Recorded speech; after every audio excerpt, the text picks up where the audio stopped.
Ceci est un livre audio autogénéré par Google. 1. Dispositions générales.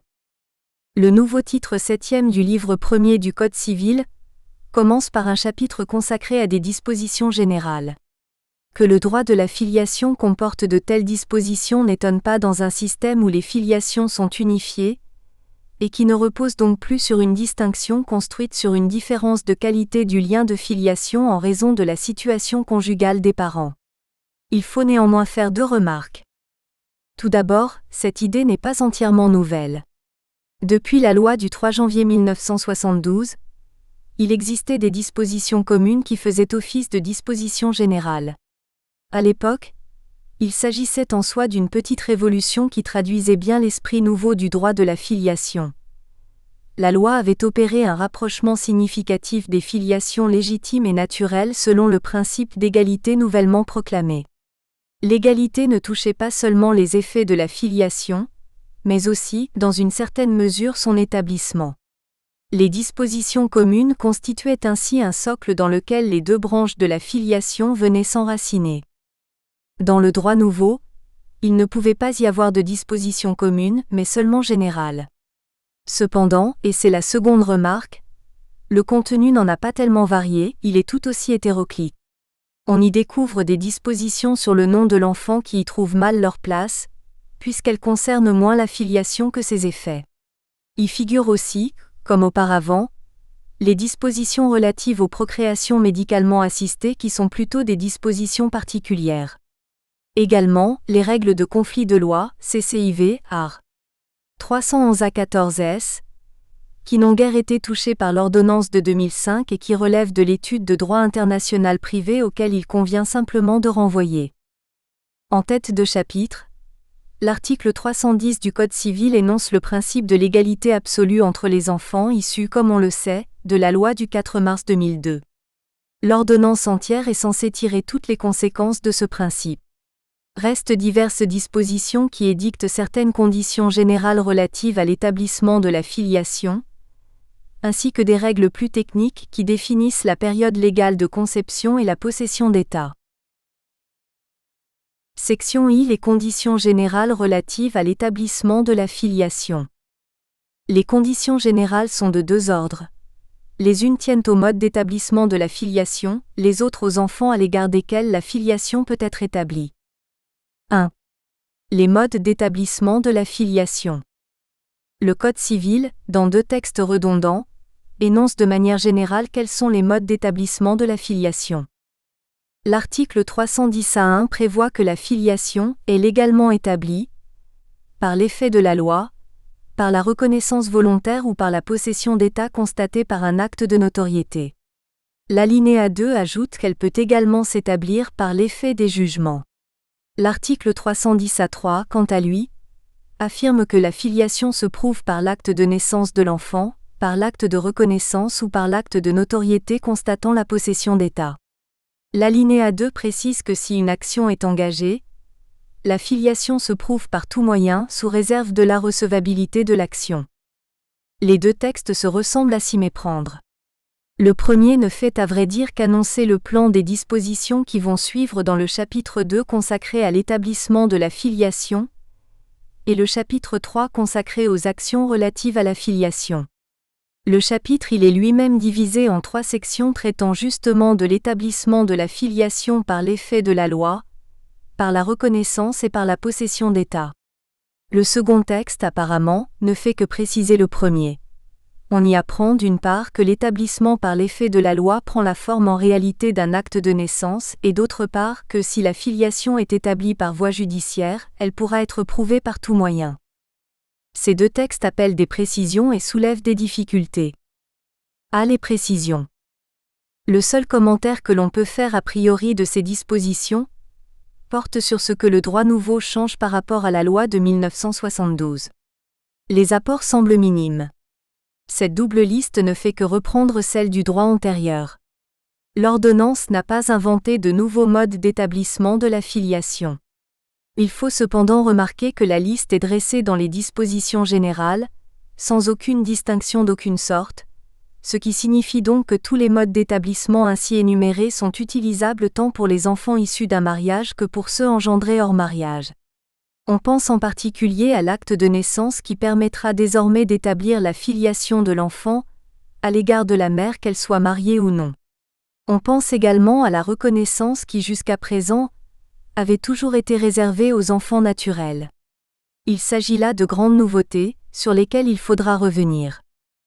On peut toutefois également relever que ces textes n'évoquent pas une autre distinction qui se trouve pourtant mise en lumière par l'effacement de l'opposition ancienne entre filiation naturelle et filiation légitime. Il s'agit de la distinction entre la filiation paternelle et la filiation maternelle. Que l'enfant soit né en ou hors mariage, la filiation à l'égard de son père ne s'établit en principe pas de la même manière qu'à l'égard de sa mère. Elle s'établit soit par la présomption de paternité, soit par reconnaissance ou encore par possession d'état. L'acte de naissance n'est jamais suffisant. L'article 310A3, al. 2 du Code civil consacre par ailleurs le principe de la preuve par tout moyen dans le cadre d'une action judiciaire. La solution n'est pas originale, mais elle acquiert une dimension nouvelle par rapport au droit antérieur. Tout d'abord, depuis la précédente réforme, la meilleure des preuves est devenue la preuve par expertise scientifique, et depuis l'arrêt du 28 mars 2000 de la Cour de cassation, CAS, première CIV, 28 mars 2000, boule. CIV. I numéro 103, D 2000, page 731, note Tégaré. JCPG 2011, 10409, 2 comp. C petit, note Monsieur Sémon Salier Saint-Emeleu. De Frénois 2000, page 769, note J-Massip, Dr Femme 2000, comme numéro 72, note Pémura, RJPF 2000-5 38e, note J-Ozer, RTD CIV 2000, page 304, OPS. J-Ozer, D 2001, Somme, page 976, OPS. F. Granet, page 1427, OPS. H. Gottnan Pratt, page 2868, OPS. C. Dénayé. L'expertise biologique est de droit, à moins qu'il n'existe une cause légitime de ne pas y procéder. Ensuite et surtout, on reverra que l'ordonnance de 2005 a supprimé l'exigence de tout adminicule, c'est-à-dire de tout indice rendant vraisemblable la filiation prétendue. Il en ressort que la preuve scientifique constituera encore plus qu'auparavant la clé de toute procédure relative à l'état de l'enfant. B. Les difficultés. Au-delà de ces précisions, la redondance des deux textes, d'une part, permet à l'ordonnance d'opérer un glissement curieux en ce qui concerne la possession d'état, d'autre part, pointe du doigt une difficulté à la fois terminologique et théorique qui est rarement soulignée.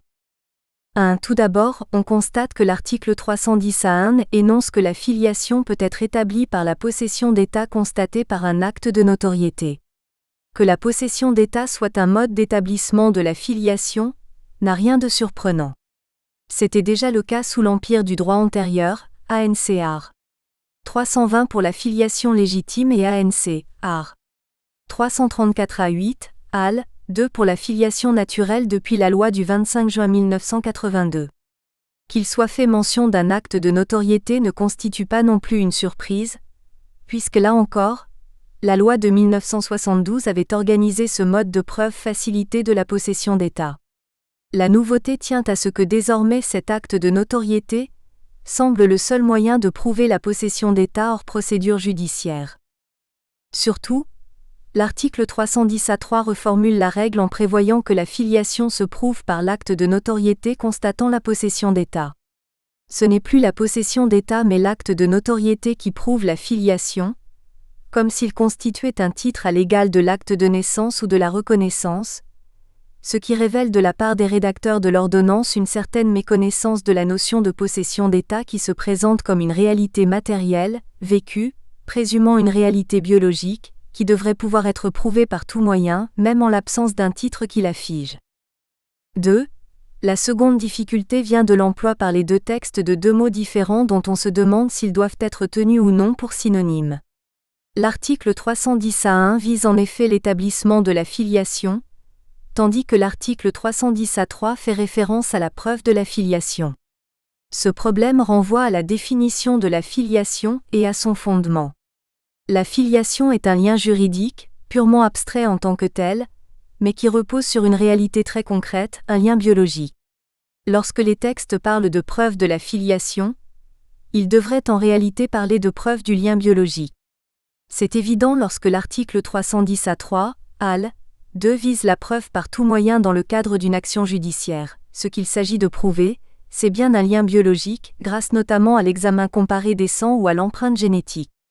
De cette réalité constatée par le tribunal, découlera le lien juridique de filiation. En dehors d'une procédure judiciaire, on ne peut pas raisonner de la même manière car il n'y a jamais de vérification de la réalité biologique. On ne prouve donc jamais directement le lien biologique. On ne prouve pas plus la filiation, car ce que l'on est censé prouver préexiste forcément à la preuve elle-même. La loi définit des moyens qui permettent de présumer que le lien biologique existe, ou tout autre élément sur lequel repose la filiation, et de l'existence de ces moyens strictement définis, on déduit le lien de filiation. L'acte de naissance, la reconnaissance, la possession d'état ont donc une double fonction. La première de présumer une réalité biologique. L'acte de naissance fait présumer fortement que la femme indiquée en tant que mère a effectivement engendré l'enfant, c'est-à-dire a accouché de l'enfant.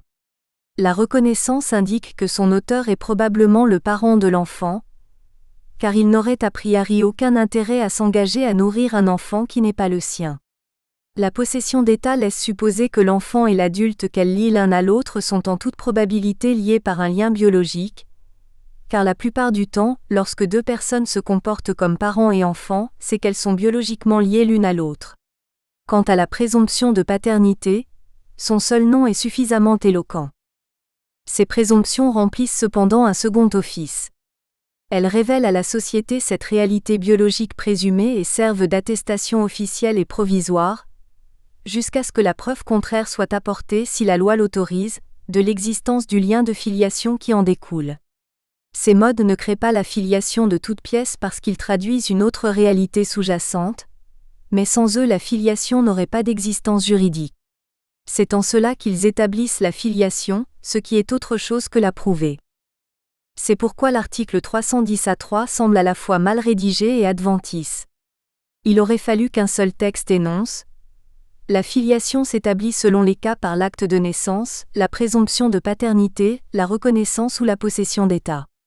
Elle s'établit également par l'effet d'un jugement. Dans ce cas, la réalité de la paternité ou de la maternité peut être prouvée par tout moyen. Les enfants. Même si le Code civil ne l'affirme pas expressément, on peut estimer qu'un lien de filiation peut être établi à l'égard de tout enfant sans conditions particulières liées à l'âge de l'enfant, aux circonstances de sa naissance, etc. Ainsi, un enfant peut être reconnu après son décès. De même, la filiation d'un enfant adultérin peut être établie à l'égard de ses deux parents. On peut même se demander s'il n'existe pas un droit de l'enfant à la filiation. Pourtant, il subsiste deux limites dans le droit positif, dont l'une est extrêmement contestable, l'autre au contraire parfaitement légitime. La première concerne l'enfant né d'un inceste, la seconde relève du principe dit chronologique. À l'enfant né d'un inceste. L'inceste reste l'un des grands tabous, peut-être le dernier, de notre société. Curieusement, le législateur ne le réprime pas pénalement en tant que tel et ne le mentionne même pas dans le Code civil. L'interdit apparaît sous forme de périphrase dans les conditions du mariage ou du pacte civil de solidarité, au titre des empêchements à mariage ou à pax, ou dans les règles relatives à l'établissement de la filiation. Depuis la loi de 1972, l'article 334A10 disposait que s'il existe entre les pères et mères de l'enfant naturel un des empêchements à mariage prévus par les articles 161 et 162 ci-dessus pour cause de parenté, la filiation étant déjà établie à l'égard de l'un, il est interdit d'établir la filiation à l'égard de l'autre. L'intention qui présidait à cette règle était de masquer l'existence de l'inceste au regard de la société. Il s'agissait de protéger l'enfant qui n'aurait pas intérêt à ce que son état civil dévoile les circonstances réputées moralement blâmables de sa conception, mais aussi la société qui ne saurait admettre l'existence ni de telles relations ni de leurs fruits. Quoi qu'il en soit de la valeur de ces arguments, il ne fait pas de doute que la prohibition crée une discrimination à l'égard de l'enfant qui, elle, ne va pas forcément dans son intérêt. L'ordonnance du 4 juillet 2005 ne l'a pas supprimée, elle l'a même au contraire renforcée. L'interdiction a été déplacée au nouvel article 310A2 du Code civil. L'exception au principe d'égalité énoncé à l'article 310 semble patente. Chacun appréciera si elle constitue une discrimination légitime ou non. Outre la suppression de la référence à l'enfant naturel, puisque la notion a disparu, il est vrai que seul un enfant né hors mariage peut être concerné, la règle n'a pas été modifiée au fond. Dès lors qu'il existe entre les parents un empêchement à mariage absolu, les parents sont frères et sœurs ou ascendants et descendants, la filiation de l'enfant ne peut être établie qu'à l'égard d'un seul de ses pères et mères. En revanche, l'établissement de la double filiation n'est pas prohibé dans l'hypothèse d'inceste relatif, c'est-à-dire dans des cas où le mariage pourrait être autorisé, par exemple entre oncles et nièces ou entre tantes et neveux. Le texte a cependant apporté une précision ignorée de l'ancien droit, suscitée par une affaire retentissante. L'article 310A2 spécifie qu'il est interdit d'établir la filiation à l'égard du second parent, par quelque moyen que ce soit. L'expression tend manifestement à englober l'hypothèse de l'adoption simple. La Cour de cassation avait eu à se prononcer sur ce point dans une affaire où le frère de la mère de l'enfant, qui était également le père biologique de ce dernier, avait tenté d'adopter l'enfant sous la forme simple. La Cour de cassation avait décidé que la requête en adoption contrevenait aux dispositions d'ordre public édictées par l'ancien article 334A10, CAS, première CIV, 6 janvier 2004, Boule. CIV 1 numéro 2, D 2004, page 362, Concle. J. Sainte-Rose, note d'Evigneau, Somme, page 1419, Ops. F. Granel-Lambrecht, JCPG 2004, IL 10064, note Célabrus Rioux, I 109, Ops. J. Rubellin de Vichy, Docteur Femme 2004, com numéro 16, note des Fenouillets, de Frénois 2004, page 594, Ops. J. Massip RTD CIV 2004, page 75, Ops. J. Hauser. Désormais, le recours à l'adoption simple est définitivement fermé. L'enfant n'aura plus qu'à se consoler en sachant que si sa filiation maternelle est établie en premier lieu, il pourra obtenir des subsides de la part de son père au moyen de l'action à fin de subside. Une difficulté technique nouvelle a cependant été soulignée en doctrine par M. Massip, relative justement à l'ordre des établissements de la filiation. Dans le droit antérieur, la solution était a priori simple. La filiation était établie en premier lieu à l'égard du premier parent reconnaissant. Désormais, la filiation maternelle résulte de la simple mention du nom de la mère dans l'acte de naissance. L'acte de naissance suffira donc pour interdire la reconnaissance paternelle. Mais qu'en sera-t-il en cas de reconnaissance prénatale par le père, comme le Code civil l'autorise désormais expressément?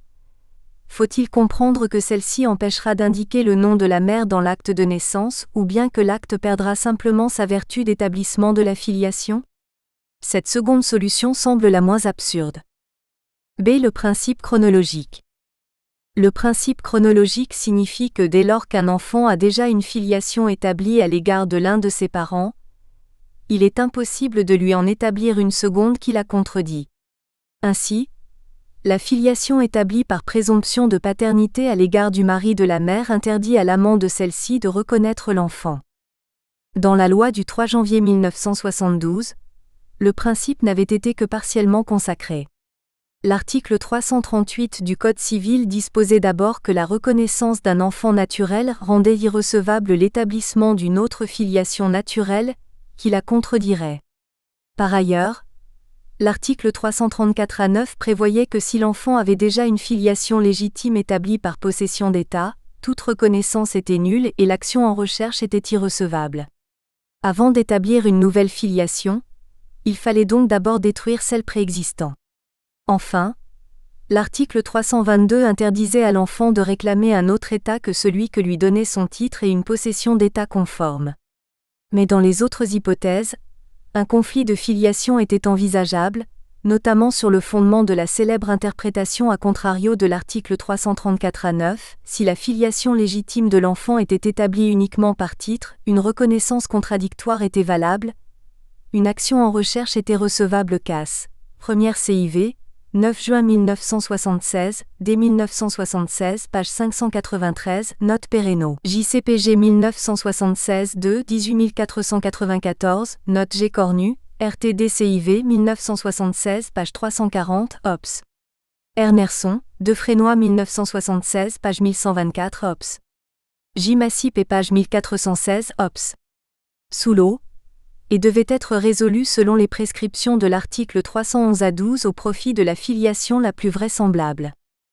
L'ordonnance du 4 juillet 2005 a complété le principe chronologique en le généralisant, poursuivant ainsi un autre objectif que celui d'égalité, l'objectif de stabilité du lien de filiation.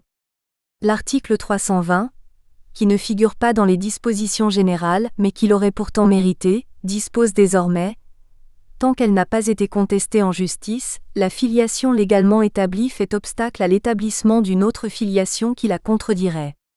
C'est un moyen très efficace, non de figer mais de renforcer le lien de filiation. Il n'en résulte pas pour autant qu'une filiation établie devienne incontestable.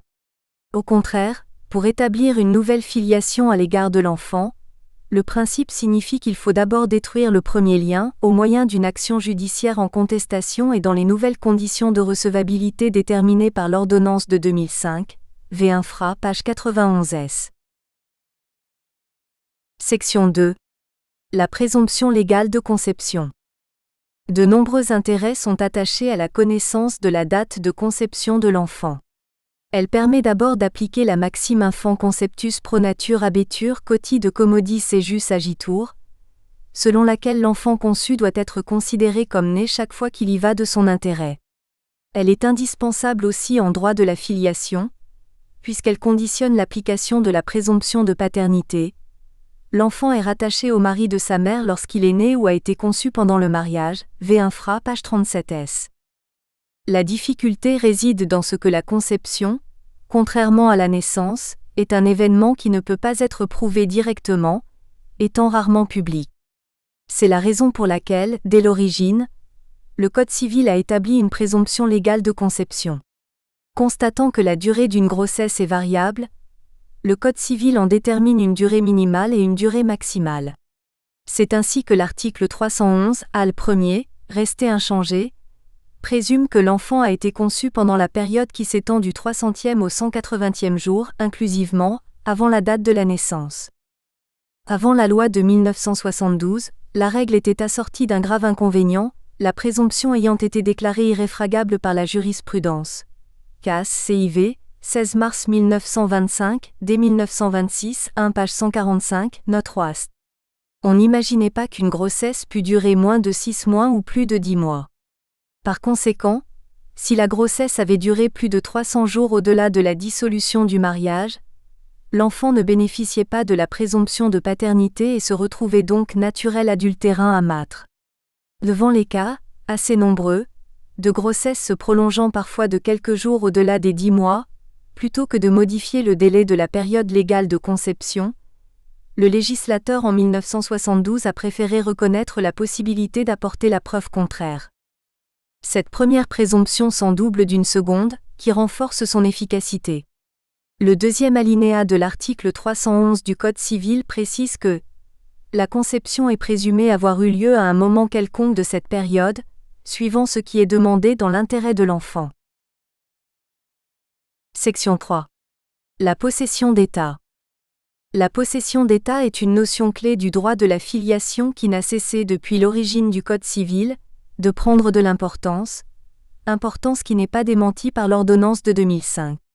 Elle suscite cependant des difficultés d'appréhension de sa place dans l'établissement de la filiation. Simple technique d'établissement de la filiation lorsque les autres modes ne peuvent être utilisés, ou fondement de la filiation venant concurrencer le lien biologique et atténuer la trop grande sécheresse de cette vérité, élargir la conception d'un lien beaucoup trop complexe pour être réduit à un lien de sang ? Probablement un peu des deux, mais avec une prépondérance pour l'idée qu'il s'agit avant tout d'une technique d'établissement faisant présumer le lien de sang. Au fond, la possession d'état est au service de la réalité biologique, au même titre que l'acte de naissance, la présomption de paternité ou la reconnaissance. La preuve en est qu'en principe, La filiation établie par la possession d'état peut être contestée par la preuve de l'absence de lien biologique entre le parent et l'enfant prétendu. V. Infra, page 93. Au-delà de ce débat, il convient de définir la notion de possession d'état ainsi que préciser ses fonctions. 1. La notion de possession d'état. Posséder un état consiste à adopter en fait un comportement qui correspond à celui qu'implique l'état considéré. La possession d'état d'époux est le fait pour un homme et une femme de se comporter comme des époux. La possession d'état en matière de filiation est le fait pour deux personnes de se comporter réciproquement comme parents et enfants. La possession d'état est à l'état, d'époux ou de parents et enfants, ce que la possession est à la propriété. Elle constitue la manifestation concrète, extérieure d'une situation juridique abstraite et en soi invisible. Autrement dit, en droit de la filiation, la possession d'état, c'est la filiation vécue. Il faut néanmoins prendre garde que l'état et la possession d'état ne sont pas indissociables l'un de l'autre. Le plus souvent, la possession d'état est une situation de fait qui correspond à une... Nous espérons que vous avez apprécié cet aperçu. Pour continuer à écouter ce livre audio sur Google Play Livres, utilisez le lien dans la description de la vidéo.